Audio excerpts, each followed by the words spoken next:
गरीब साध साध सब नेक हैं, आप अपनी ठोरे।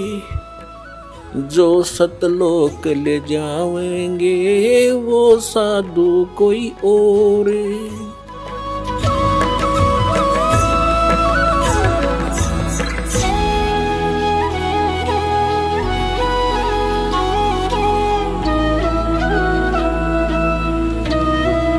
इन ब्रह्मा विष्णु महेश की इतिहास देख लो आप। इनको एक पल का भी सुख नहीं। वही विष्णु जी श्री राम रूप में आए थे, विवाह हुआ, विवाह होते ही वनवास हुआ, वनवास होते ही सीता का अपहरण हुआ। रावण के लट्ठम लट्ठा, लाखों करोड़ों व्यक्ति मारे गए। जब तब सीता को छुटवा कर लाए, आने के कुछ दिन के बाद ही उसको घर से निकाल दिया किसी आम व्यक्ति के कहने तक। यह सब की बुद्धि काल के हाथ में है और संस्कार वश बंधी पड़ी है।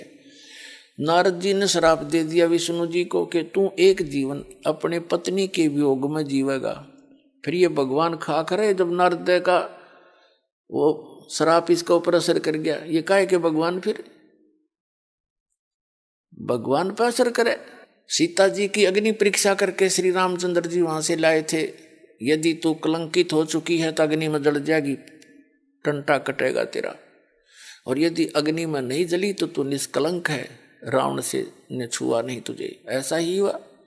अग्नि परीक्षा में खरी निकली सीता और फिर घर ले आया सबके सामने परीक्षा करके। एक धोबी ने कह दिया चंद वर्षों के बाद, अपनी धोबन ने पीटा था, कहने लगा मैं राम दशरथ के बेटे जैसा ना हूं। रामचंद्र का रावण के पास रही सीता, उसको घर पर रख रहा है। उसकी पत्नी 2 दिन घर से लड़कर बाहर चली गई थी अपने मायके, तो उसको कूट रहा था और कह रहा था कि मैं रामचंद्र जैसा ना हूं, दशरथ के बेटे कैसा। कि 10-12 वर्ष रावण की पास रही, फिर घर पर रख ली, जब भेज दूंगा तेरे घर पर। वह बात रामचंद्र जी ने सुन ली। इस बात पर सीता काट दी, लोग मेरी निंदा कर रहे हैं। संत कहते हैं लोक लाज ना कीजिए निर्भय हो रही है। अपनी सच्चाई पर दृढ़ रहना चाहिए था। कहते जाओ लोगों का क्या कहने का, जितनी मुंह उतनी बातें। तो क्या फैसला लिया उसने, अपनी गर्भवती पत्नी को घर से निकाल दिया और उस नाम पूजे। आप पे सुखी नहीं हो राम। जिसकी पत्नी बालक कहीं पर किसी ऋषि के यहाँ आश्रम में पल रहे हैं और वो राजा बना बैठा है, सपने में भी सुख नहीं। उस व्यक्ति को चाहे कितनी बात बनावे। फिर वही श्री कृष्ण रूप में आए विष्णु जी। श्री कृष्ण जी का इतिहास देख लो। लट्ठम लट्ठा जेल में जन्म हुआ, मामा शत्रु हो गया, कभी जरासंध कभी शिशुपाल, रोज झगड़े रहे।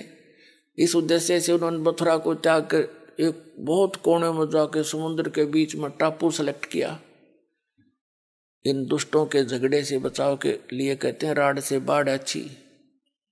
वहां रहने लगे। उसके वहां क्या दुख हुआ, उनके सामने पूरे यादव कुल 56 करोड़ उनकी जनसंख्या हो चुकी थी। श्री कृष्ण जी के वंशजों की, कुल वालों की। आप पर लड़का मर गए, दुर्वासा ने श्राप दे दिया, श्री कृष्ण तो ही मारे गए। सारे 56 करोड़ यादव कटका मर गए आपस में लड़के। तो पता क्या संरक्षण दिया श्री कृष्ण जी ने उनको। तो परमात्मा कहते हैं साच कहूं तो जग नहीं माने और झूठ कही ना जाई हो। ये ब्रह्मा विष्णु शिव जी दुखिया जिन ये राह चलाई हो।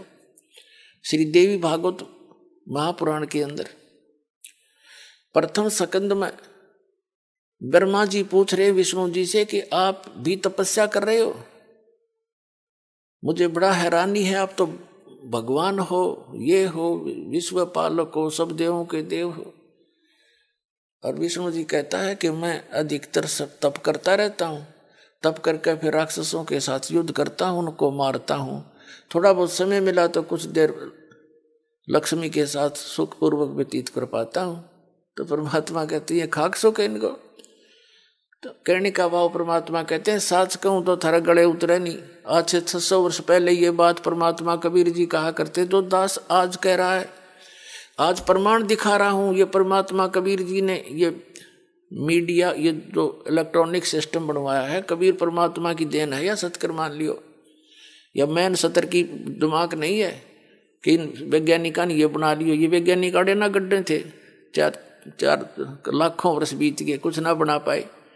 ये आपके लिए बनवाया है कि मेरे बच्चे, मुझे पहले आपको शिक्षा दी, शिक्षित किया पूरे विश्व को, और फिर ये इलेक्ट्रॉनिक सिस्टम, सैटेलाइट, इंटरनेट बनवा के आपको घर बैठे संदेश दिवा रहे हैं इस दास के माध्यम से। देखो ये इतिहास है, ये इनका। तो पुण्यात्माओं, ये समय अब आपके लिए बहुत ही जो है गोल्डन चांस बताते हैं, वो है स्वर्ण समय है, ये स्वर्ण समय।